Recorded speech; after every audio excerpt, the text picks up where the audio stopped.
இன்றைக்கி மசாலா பிரெட் செய்ய போகிறோம். அதுக்கு தேவையானது வந்து ஒரு வெங்காயம் போட்டு நல்லா வதக்கிடுங்க.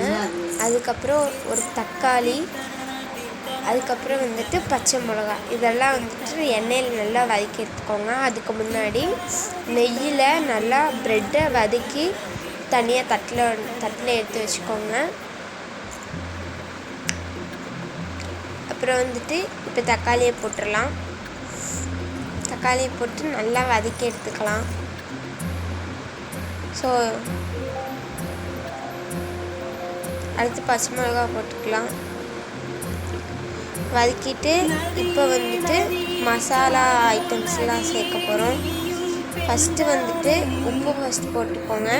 நெக்ஸ்ட்டு மஞ்சள் 1 ஸ்பூன், அப்புறம் சில்லி பவுடர் 1 ஸ்பூன், அப்புறம் கரம் மசாலா 1 ஸ்பூன் போட்டுருங்க.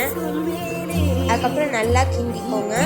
அதுக்கப்புறம் கொத்தமல்லி போட்டுட்டு நம்ம ஃப்ரை பண்ணி வச்சுருந்த ப்ரெட் எடுத்து அதில் கொட்டிக்கோங்க. கொட்டிட்டிங்கன்னா அவ்வளோதான். நல்லா வந்துட்டு வதக்கி விட்டு அடுப்பை இறக்கிட்டிங்கன்னா மசாலா ப்ரெட் 5 நிமிஷத்தில் ரெடி. எல்லோரும் சப்ஸ்கிரைப்